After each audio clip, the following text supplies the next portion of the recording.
Assalamu alaikum. Today we're going to talk about a very important question, which is how to succeed in everything that you do according to your mission.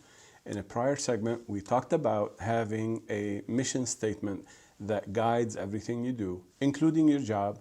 You may do everything you do according to your mission statement as long as it is pleasing to Allah subhanahu wa ta'ala, as long as it helps you achieve the noble goal that you've stated for yourself. Now, we're going to share with you a hadith from the Prophet ﷺ, reported through the authority of Umar ibn al-Khattab radiallahu anh. It is reported that the Prophet ﷺ said, إِنَّمَا الْأَعْمَالُ بِالنِّيَّاتِ وَإِنَّمَا لِكُلِّ امْرِئٍ مَا نَوَى. Your deeds are valued by Allah according to the intentions behind them, and every person may receive the rewards according to his or her intentions. Allah subhanahu wa ta'ala values our deeds and our works if the right intentions are behind them. In Al-Quran, Allah subhanahu wa ta'ala tells us, إِنَّ اللَّهَ لَا يَغْفِرُ أَن يُشْرَكَ بِهِ وَيَغْفِرُ مَا دُونَ ذَلِكَ لِمَن يَشَاءُ. Allah subhanahu wa ta'ala says, Allah does not forgive that there are associations with Him, but beyond that, He may forgive whatever He wills. I'm going to share with you an interesting story that actually happened in my life. In the mid-1990s, a group of us Muslim parents got together in the state where I used to live in the United States and decided to start a school for our own children and a few other parents who were interested in joining us. There were approximately 40 students. There were 6 of such parents who got together and formed the original board of that school. All of us were volunteer, unpaid, and all of us were committed to do that school right. In the first few meetings, it became very obvious that we were lacking the funds. So I proposed that we each put $1,000 out of our own pocket as seed money to help that school get started. Alhamdulillah, on that board, we had 2 sisters. One of those sisters had a duplex and she volunteered to allow half of her duplex to be used for the school. That would accommodate approximately 30 students. The other sister volunteered part of her apartment to be used as preschool. In total, approximately 40 students. When I recommended that we each put up $1,000 as seed money, one of the brothers who were with us, his name was Amir, was a PhD student. He did not have enough money, but still, he was the first to say, I will commit, I will contribute. Right after that meeting, I talked to Amir. I said, Amir, I know you're living on a very limited income. You don't have that money. Are you sure? I can easily do this instead of you. He says, no, I insist. Just allow me a month. I said, what do you mean? He says, put up the money for me now and use it for whatever we need. But then in a month, I will bring you the money. I said, that's fine. A month later, sure enough, Brother Amir brought the $1,000. And I asked him, I said, Amir, where did you get this money? He says, don't worry, Allah provided.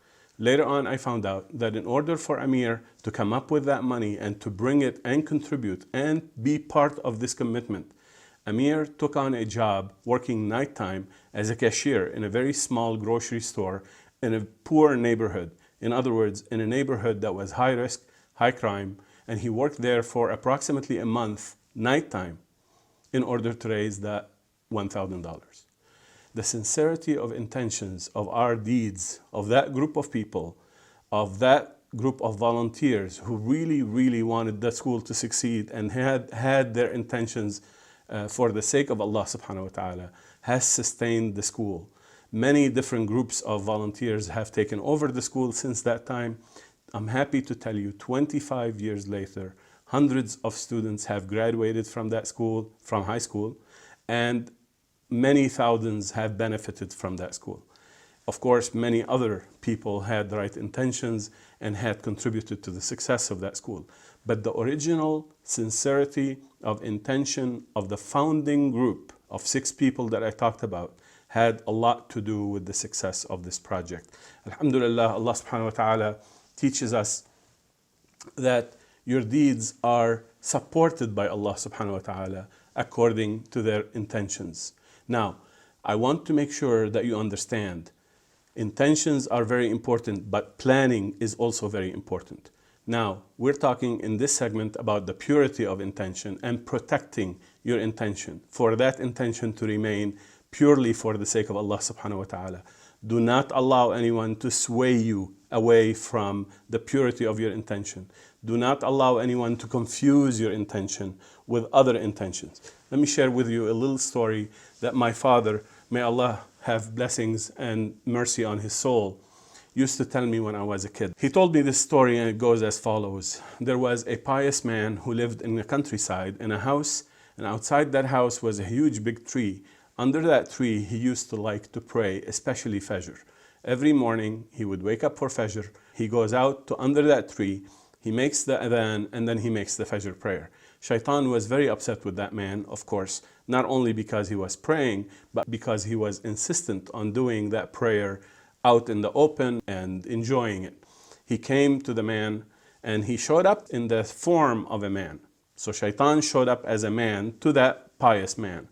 And then he challenged him, and the man refused to stop praying under that tree. The two fought and Shaitan lost. In other words, the pious man won. The second day, the same thing happened, and the pious man, won again. So on the third day, Shaitan came back and said, listen, I don't want to fight. I'm going to propose a compromise. All land belongs to Allah, and you're praying for the sake of Allah, so it doesn't matter where you pray.